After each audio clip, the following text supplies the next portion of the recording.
नमस्कार, जेके अपडेट में आपका स्वागत है। दोस्तों, सियासत की बात कार्यक्रम में आज हम बात करेंगे G20 की। G20 को लेकर जहां कश्मीर से लेकर दिल्ली तक उसकी सुरक्षा को लेकर चिंता जताई जा रही है और सुरक्षा इंतज़ाम में हर कोई जुटा हुआ है, वहीं दूसरी तरफ G20 पर सियासत भी काफ़ी तेज़ हो चुकी है। इस पे बात करेंगे हम। विभिन्न दलों की अगर बात करें तो उनके नेताओं आजकल G20 को लेके काफ़ी कुछ बयानबाजी भी कर रहे हैं। इसी पर बात करने के लिए हमारे साथ यहाँ पर मौजूद हैं वरिष्ठ पत्रकार सतीश वर्मा जी। सर, आपका जेके अपडेट में स्वागत है। सर, G20 को लेकर जिस प्रकार से पहले तो सबसे बड़ी उसकी सुरक्षा है, उसको लेकर जहाँ एक तरफ गृह मंत्रालय लगातार बैठकें कर रहा है, उपराज्यपाल बैठकें कर रहे हैं, इवन कि अगर बात की जाए तो सुरक्षा सलाहकार अजीत डोभाल तक उन बैठकों में शामिल हो रहे हैं। यानी कहीं ना कहीं इसकी सुरक्षा जो बहुत अहम मुद्दा है।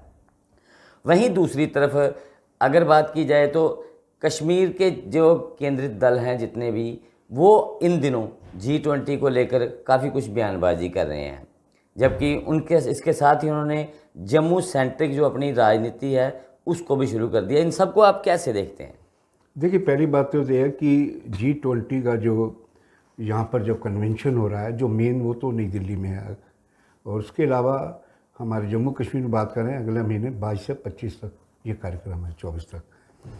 सबसे बड़ा जो सेंटर के सामने और स्टेट के सामने चुनौती है, इसकी सुरक्षा को लेकर है। पुंछ में पिछले दिनों हुआ, पुंछ में तो लगातार पिछले 2 अक्टूबर 2021 से लगातार देखा जा रहा है, और राजौरी में जिस प्रकार एक परिवार पर हमला हुआ। और हैरत की बात यह है कि पिछले 3-4 महीनों में 3-4 ऐसे बड़े हमले हुए कि उसकी कोई लीड नहीं मिल पाई कि आखिर हमलावर आतंकी कौन थे। ना कोई मारा गया, ना कोई पकड़ा गया। तो ये एक बहुत बड़ी चुनौती और चिंता है। इसे लेकर आप, जैसे आपने खुद कहा कि उपराज्यपाल मनोज सिन्हा की अगुवाई में स्टेट में मीटिंग है, जो सुरक्षा समीक्षा बैठकें चल रही हैं।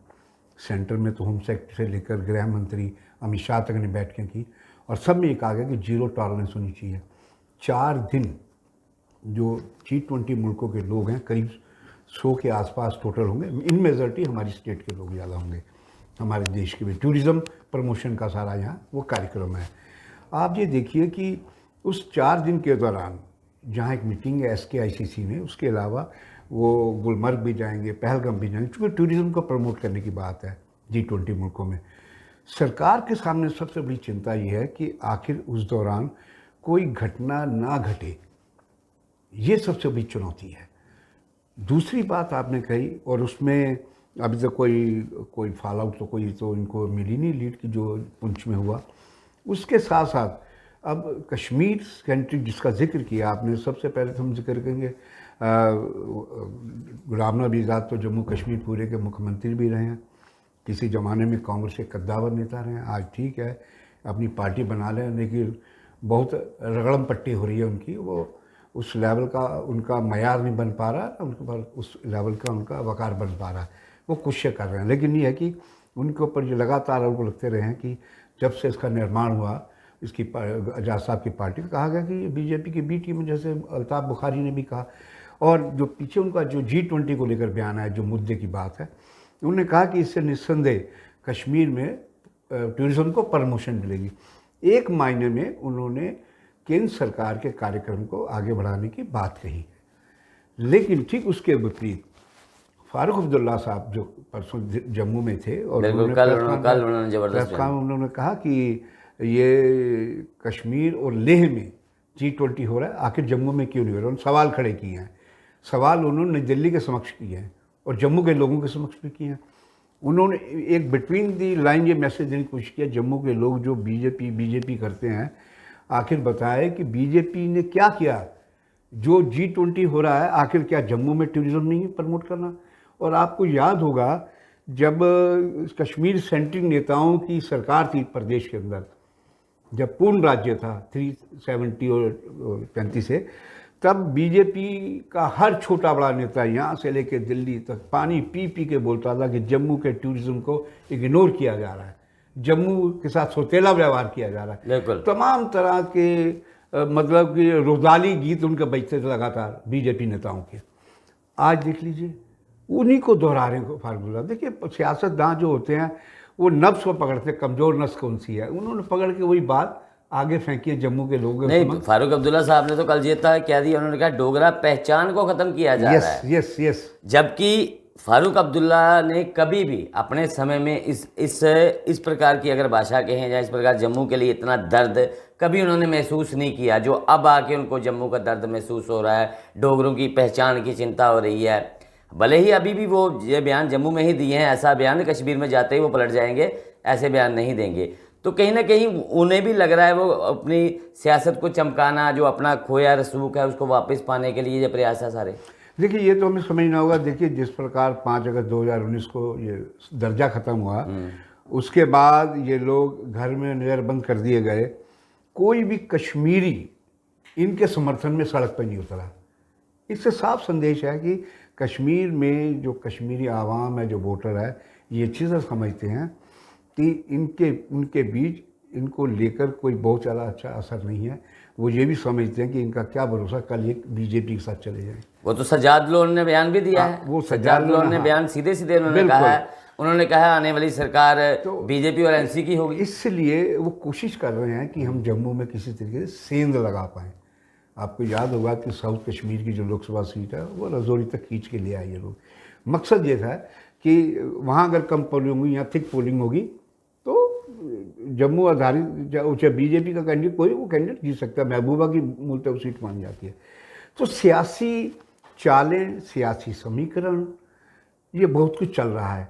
और ये भले गुलाम नबी आज़ाद जो मर्जी बोलें, G20 को लेकर ये बोलें, महबूबा बोले, लेकिन जो सूरत हाल लग रही है, हमें नहीं लग रहा कि चुनाव 2024 से पहले विधानसभा यहाँ चुनाव हो सकते हैं। फारूक अब्दुल्ला साहब ने तो कह दिया मैं भीख नहीं मांगूंगा चुनाव। तो लेकिन आज़ाद साहब की मजबूरी ये है कि वो बीजेपी के साथ गलवियाँ भी डालना चाहते हो, दिखना भी नहीं चाहते।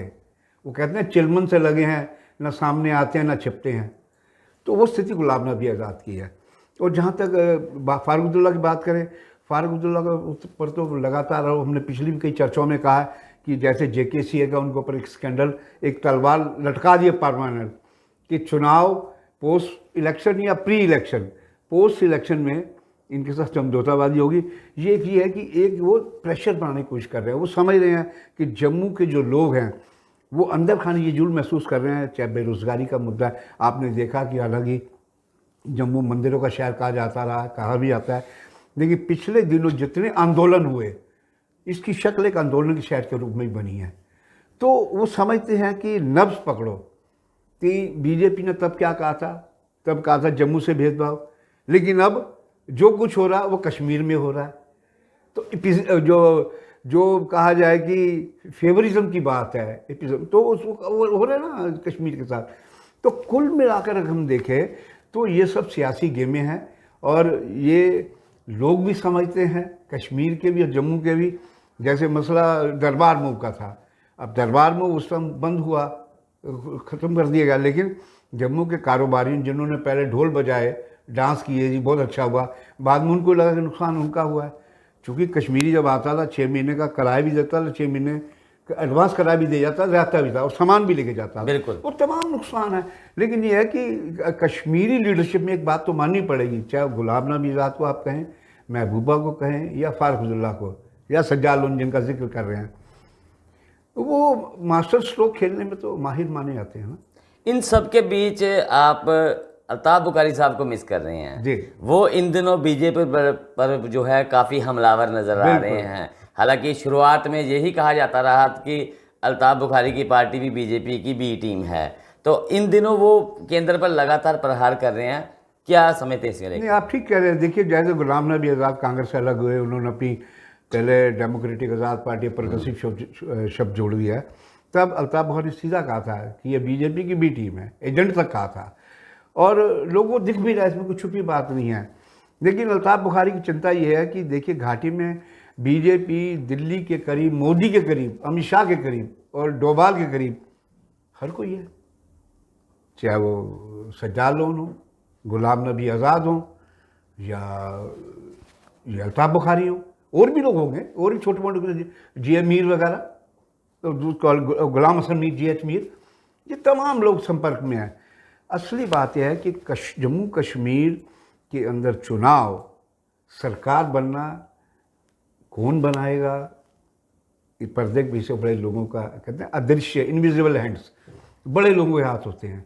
तो मैं समझता हूँ कि ये सारा एक पॉलिटिकल है, और G20 को एक बेस बनाकर जिस प्रकार सबके बयान के करके आ रहे हैं, वो बयान देने का मतलब यह है कि कुछ क्लियर कट ये शो करना चाहते हैं मोदी को हम आपके साथ खड़े हैं। जैसे गुलाम नबी आज़ाद, उन्होंने कहा ये प्रमोशन हुआ कश्मीर में, लेकिन रियाज साहब ये भूल गए कि कार्यक्रम ले और कश्मीर में हो रहा है, जम्मू में क्यों नहीं हो रहा। उस बात को अपने तरीके से फारूक अब्दुल्ला ने कहा है कि जम्मू वालों को बाबा जी का ठुल्लू है। तो कुल मिलाकर देखा जाए सब सियासी गेम है, सब वोट का गेम है। चाहे फारूक अब्दुल्ला बोल रहे हैं, सज्जाद लोन भी अब इसलिए बोल रहे हैं, सज्जाद लोन को लग रहा है कि कहीं ये ना हो कि हमारी कहीं लुटिया डूब जाए, चूँकि अल्ताफ़ बुखारी जहाँ जहाँ बैठे कर रहे हैं, कहीं ना कहीं उसके जो हीट है वो सज्जाद लोन की कॉन्सेंसिस में भी कहीं ना कहीं पड़ती दिखाई दे रही है। इन सब के बीच लगातार मीडिया पर भी प्रहार हो रहे हैं। कहा जा रहा है कि सरकार के एजेंडे को मीडिया आगे बढ़ा रहा है। तो आपको कहाँ लगता है कहाँ तक मीडिया सरकार के एजेंडे को आगे कर रहा है? देखिए, ये तो ओपन सीक्रेट है, और हर कोई कहता है गोदी मीडिया, और बहुत से लोगों ने सोशल मीडिया पे इसीलिए लोग चले गए, जैसे आपका है, कि उस पर उनको सच्चाई दिखाई देती है। एक भरोसा जो है वो सोशल मीडिया पे लोगों को दिखाई दे रहा है। इसलिए बहुत बड़ी संख्या में लोग टिल्ट होकर मेन स्ट्रीम मीडिया, जिन्हें quote end quote gold media कहा जाता है, चाहे वो टीवी का हो या प्रिंट का हो, वो महिमा मंडन के अलावा कुछ करते नहीं हैं।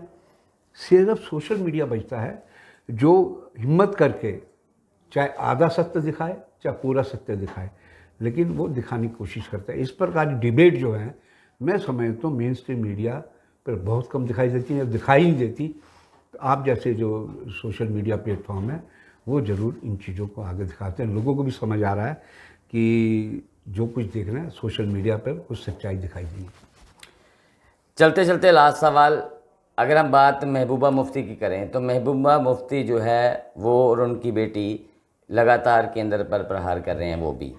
तो आपको क्या लगता है इस G20 समिट के बीच महबूबा मुफ्ती का जो उनका बयान आ रहा है वो भी कह रहे हैं कि ये दिखावा है, कुछ नहीं है, यहाँ शांति नहीं है, यहाँ दिखाया जा रहा है, जहाँ बहुत तरह के बयान वो दे रहे हैं, तो उनका क्या आपको नज़र आ रहा है? देखिए, एक बात तो माननी पड़ेगी, महबूबा कहे, आज़ाद कहें, फारूक कहे, हमें ये मान, हालांकि रोटेशन में ये हमारे हिंदुस्तान के जिम्मे आया है, हमें ये भी मानना होगा कि ना केवल हिंदुस्तान बल्कि पूरे साउथ एशिया में ये पहली बार इस प्रकार का इवेंट हिंदुस्तान में होने जा रहा है।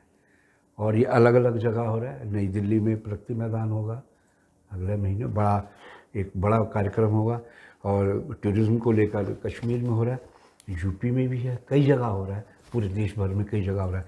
हम समझते हैं, अगर अपने स्टेट के हवाले से देखें, हमारे लिए ये बड़ी अच्छी बात है।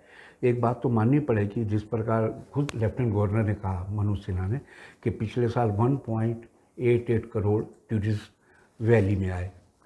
इस साल वो लक्ष्य, वो टारगेट 2 करोड़ तक पहुंच सकता है। केवल वैली की बात नहीं है, हमारा जो धार्मिक पर्यटन है, रिलीजियस, वो भी माता वैष्णो देवी हो या बाबा भोले अमरनाथ की यात्रा, उसमें भी लगातार श्रद्धालुओं का संख्या में लगातार इजाफा हो रहा है। बिल्कुल हो रही है। तो हम समझते हैं कि ये एक खुशामदीद और अच्छी बात है, इसलिए कि जो बाहर से लोग आते हैं उनको भरोसा होता है कि यहाँ सुरक्षा व्यवस्था चाकबंद, यक्का दुक्का टारगेट किलिंग होती है, अलग विषय है ये, लेकिन ये बड़ा गंभीर मसला है जो पुंछ वाला, इसको हम आप आइसोलेट ही कर सकते। लेकिन कुल मिलाकर देखा जाए तो जो 2019 के बाद सुरक्षा की दृष्टि से सिनेरियो में काफ़ी चेंज आया है, और ये समझा जा सकता है कि जिस मकसद से G20 हो रहा है उस मकसद को अचीव करने में सुरक्षा की दृष्टि से सरकार कहीं ना कहीं कामयाब होती दिखाई दे रही है। बहुत बहुत शुक्रिया हमसे बातचीत करने के लिए। तो ये थे सतीश वर्मा जी, जिन्होंने बड़े विस्तार से बताया है कि कैसे राजनीतिक हालात और सुरक्षा के बीच जो G20 हो रहा है, होने जा रहा है जम्मू कश्मीर में, लद्दाख में और दिल्ली में, कहीं ना कहीं उससे जम्मू कश्मीर के पर्यटन को जो है एक बहुत बड़ा लाभ मिल सकता है। तो मुझे अश्विनी गुप्ता को, कैमरामैन शम्मी थापा के साथ दें इजाज़त। आप जुड़े रहें JK अपडेट के साथ।